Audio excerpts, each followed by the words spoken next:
In this week's video, we go over CR500's aluminum frame versus steel frame. Which one's better and why?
Since the late 1990s, people have been converting CR500 engines to aluminum frame chassis in hope for a better performing machine. Has it been worth it?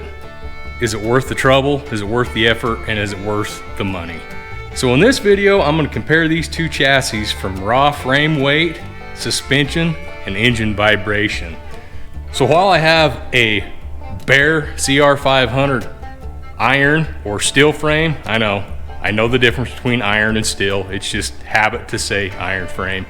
Between a steel frame and an aluminum frame, just bare, we're gonna go over this and start with weight savings. Which one has the biggest weight savings as far as a bare frame goes? So I've been wanting to do this little experiment for years now, and I've never actually had a empty iron frame or steel frame CR500 chassis at the same time I had an empty aluminum frame CRF or CR chassis. So what we're going to be using for today's test, this is a 2005 CRF 450, this is a CRF 250R frame. This is my 92 CR500 frame. If you guys have been following the channel for a minute, you'll see I started on this one in the last video. I mean, check out that tank. That's coming along real nice. But that's besides the point. So I think first thing we're gonna test is the weight of the steel frame CR500 and see what it weighs in at. Obviously, it will be without the airbox, subframe, and tank. We're just weighing the raw frame. So I've got the old tractor in here, and I'm actually going to hang a scale from this here said hook, and we're going to hang the frame from it and see how much it weighs. Check out the scale I got. This thing, I mean, I'm so high tech around here, it's scary. It's so scary. Look what I got. So what I've got for a scale is this Danielson spring-loaded scale. Pretty simple, right? Now, to be fair with this thing, we're gonna see how accurate this thing is up to about 20-ish pounds. 20 pounds, right? Right there.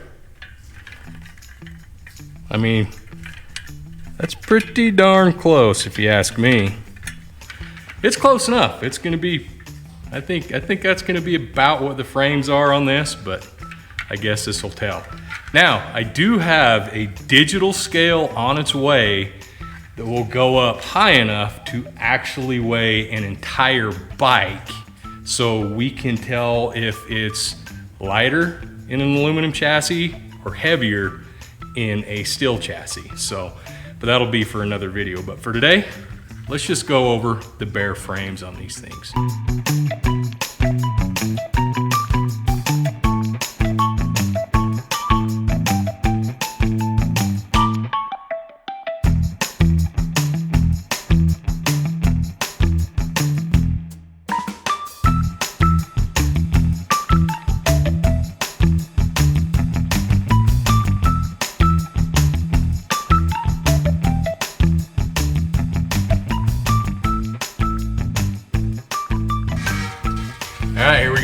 let's see what the old steel frame CR500 weighs in at.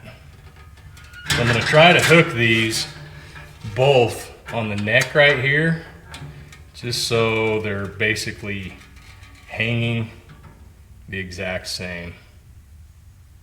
It's not touching anywhere. Huh, that's interesting. I honestly thought that would be heavier than that. Check this out. All right, so we are weighing in at right about 18 pounds. Interesting. I honestly thought this would be a little heavier than that. Didn't think it would be that light. Okay, let's pull this thing off, switch it over with the 06 aluminum frame, see what we got.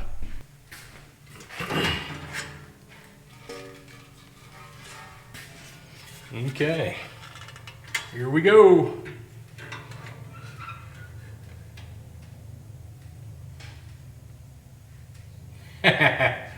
Wow. This is pretty dang close. I thought there would be a bigger variable here, but not much. That's interesting. 2005 CRF 250R raw frame weighs in at a whopping about 20 pounds, give or take. So, about 2 pounds difference. I honestly thought that the aluminum frame would have been a little bit heavier than that. So that's really surprises me. And the reason I say that is because there's just so much more mass to the aluminum frame versus the steel frame. That's why I thought it would have been quite a bit heavier. I figured at least 7 pounds heavier, but 2 pounds difference, that's not really all that much. That's pretty light, but it adds up. So now that we've got those two weighed, let's move on to engine vibration going from steel frame to aluminum frame. So the reason we're going to cover that is people say that once you take a CR500 engine and go from a steel frame to an aluminum frame, they're unrideable because they vibrate so stinking bad. But I got to disagree with that fully.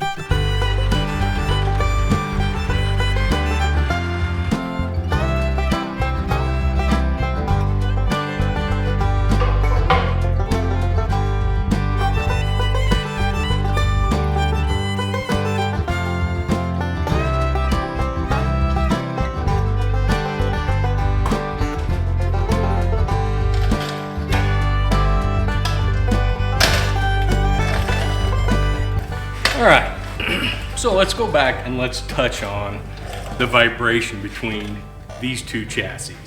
Now, there's a lot of people out there that say once you take the motor out of the old school iron frame and put it in an aluminum frame chassis, the vibrations are so dramatic that you can't stand to ride it, just for the simple fact that the aluminum frame is more rigid and it doesn't dissipate the vibrations as easily as the steel frame. I'll agree with that to a little bit. I'll agree to that, just maybe 10%. And the reason I say that is it really depends on a whole lot of variables.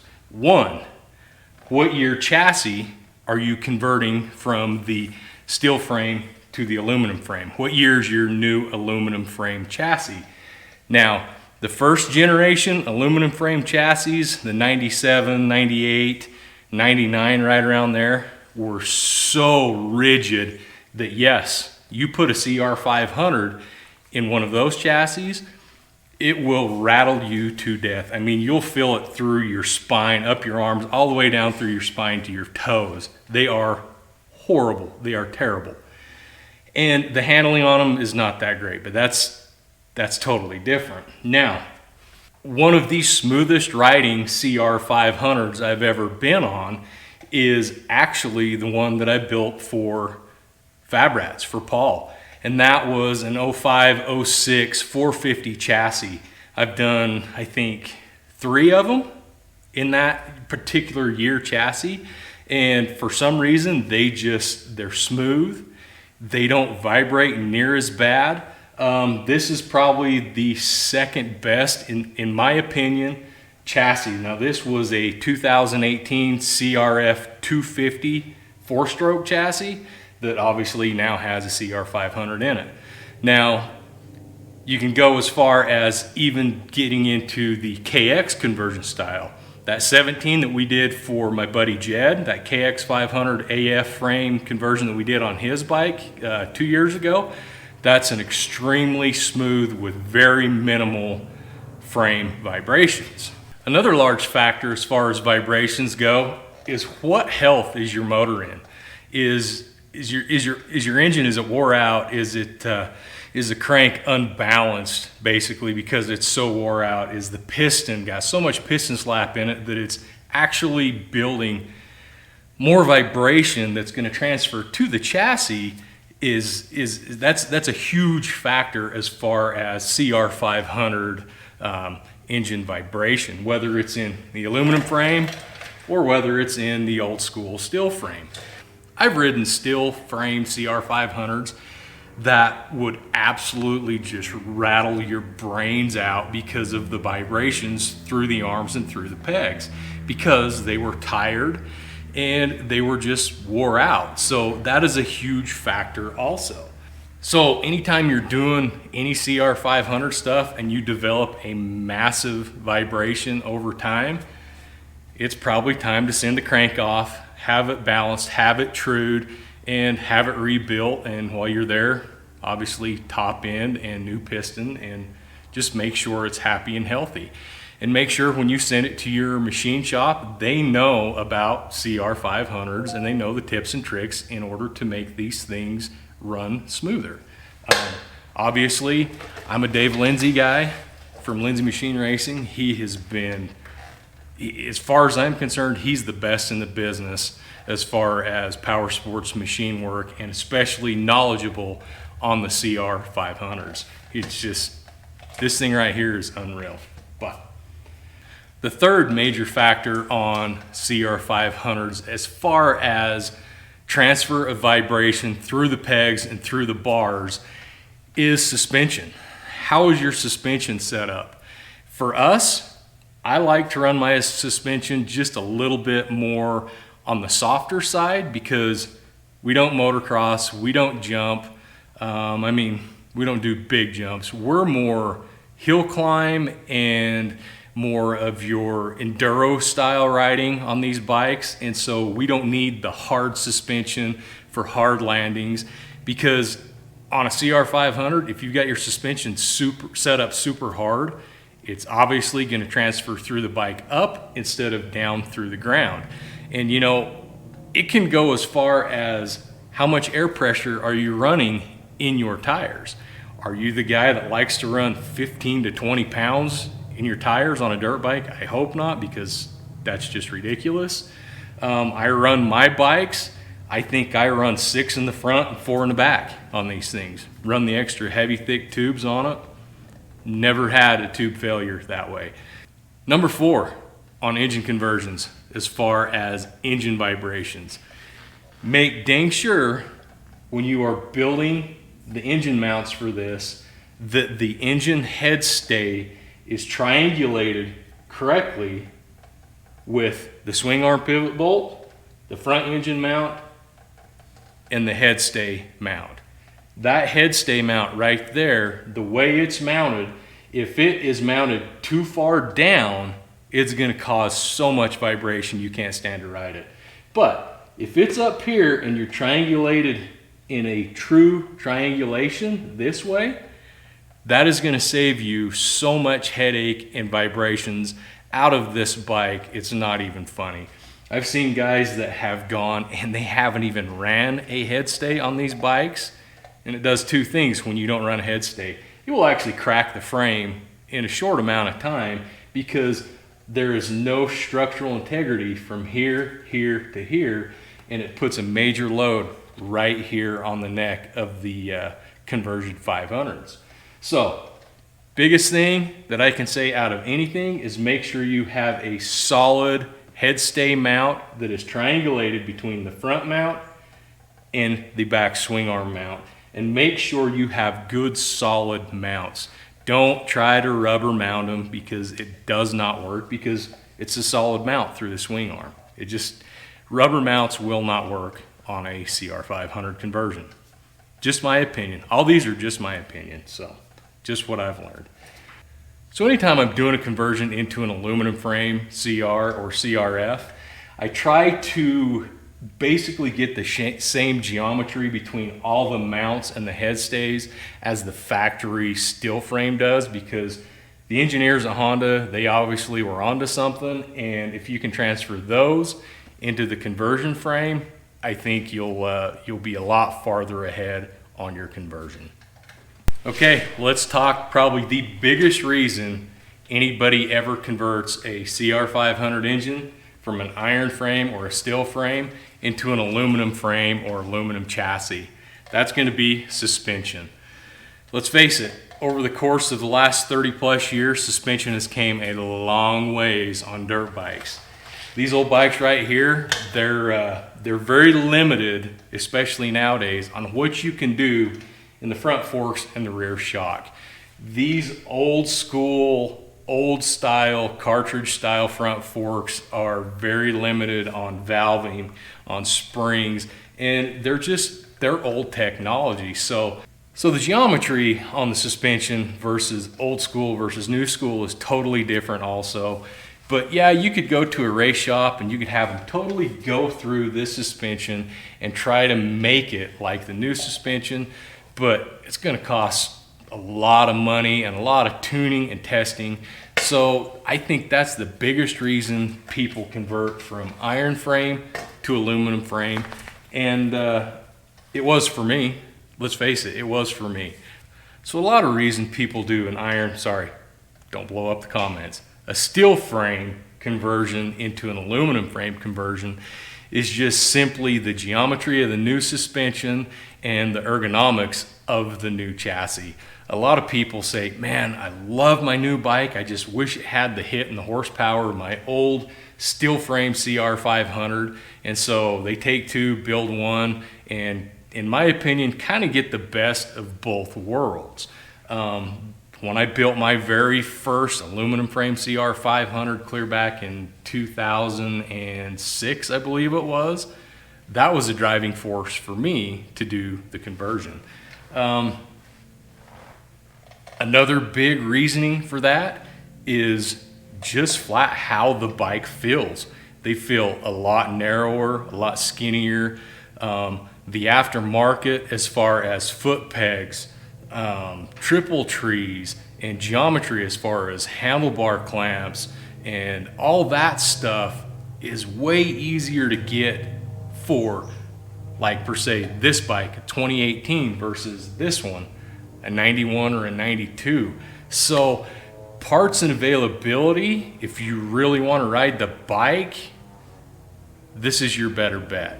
But if you're in it for nostalgia reasons, you know, the old steel frame, you can't beat it. So at the end of the day, is it worth converting from a steel frame CR500 to a aluminum frame modern chassis? I don't know. I still don't have an answer for that. For me, it has been. I love them. I love the way the new aluminum frames handle. The suspension is better, depending on the year and the chassis that you actually convert to. It's well worth, the juice is worth the squeeze for me.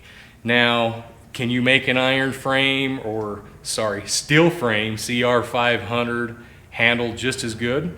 Sure, I think you can. I'm about to find out. We're going to do that with my 92 and see what it's going to take to really enjoy that bike as far as handling and ergonomics.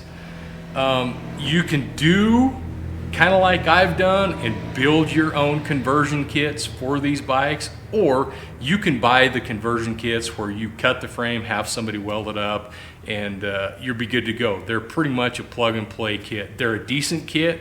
I've installed 4 or 5 of them now. I actually have one that is going to be Jace's bike, and they're a great kit. There's really nothing wrong with them. They're engineered very well, and they're kind of a DIY type kit. But at the end of the day, I still don't have an answer for you guys. Put down in the comments which ones you prefer. I totally expect to get roasted on this and tell me that I don't know what I'm talking about because of reason A, B, C, or D. I've been doing these conversions, like I've said, since, early 2000s. I think I've done upwards of 20 conversions to aluminum frame 500s now. And so I've learned a few things along the way, but these are all just my personal opinion. But I want to know what you guys think. Is it worth the time and the money to do it correctly? To go from an iron frame to an aluminum frame? Put it down in the comments. I'd like to know. Next week, we're going to hang these two things. See how much weight savings, if any, there is between steel frame and this aluminum frame. So, as always, we'll catch you guys next time.